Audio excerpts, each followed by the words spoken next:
Bienvenue dans Comprendre la finance, le podcast qui vous aide à décrypter les concepts financiers clés. Aujourd'hui, nous allons parler du goodwill, un actif souvent discret, mais qui peut représenter des milliards au bilan. Un actif qui ne se voit pas, qui ne se touche pas, et qui peut pourtant faire basculer un résultat en une seule décision. Car derrière le goodwill, il y a une question essentielle. Quand paye-t-on trop cher une acquisition? Pour comprendre le goodwill, il faut revenir à son origine.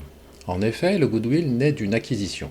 Lorsqu'une entreprise rachète une autre société, elle paye souvent plus que la valeur comptable des actifs nets identifiables. Pourquoi? Parce qu'elle n'achète pas seulement des machines, des stocks ou des immeubles. Elle achète une marque, une base client, un savoir-faire, des synergies futures, une position stratégique sur un marché.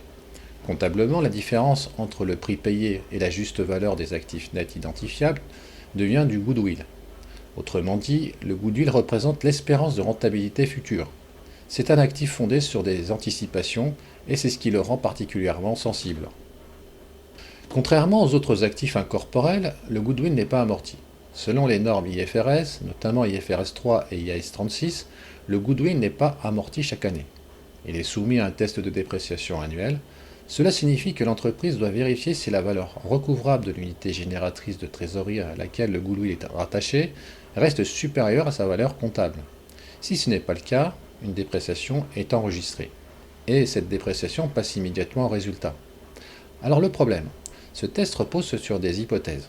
Taux de croissance, taux d'actualisation, marge future, perspectives sectorielles. Le goodwill dépend directement des projections stratégiques du management. Ce n'est pas une valeur objective, c'est une valeur modélisée. Alors pourquoi le goodwill peut-il devenir explosif?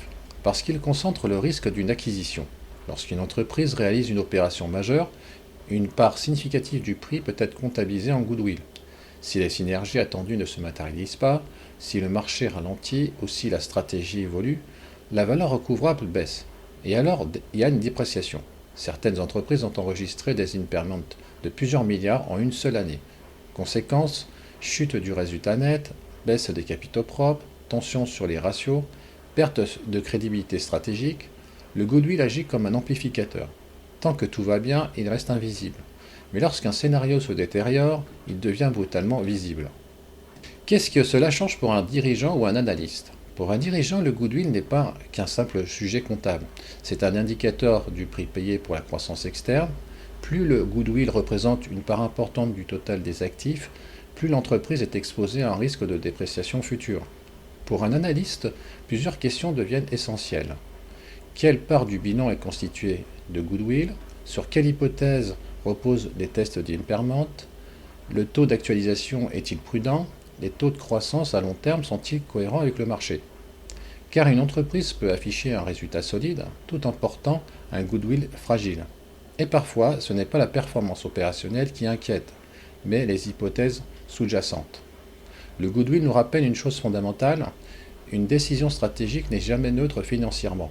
Elle finit toujours par apparaître dans les comptes.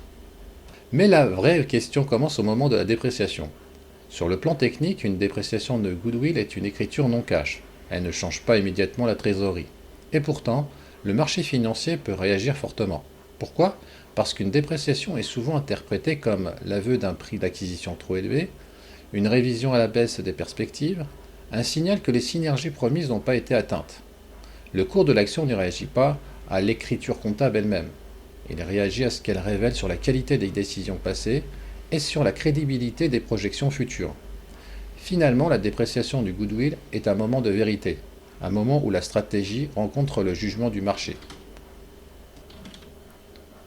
Merci d'avoir écouté ce podcast. Si cet épisode vous a été utile, abonnez-vous, likez et partagez-le. À très bientôt pour un nouvel épisode.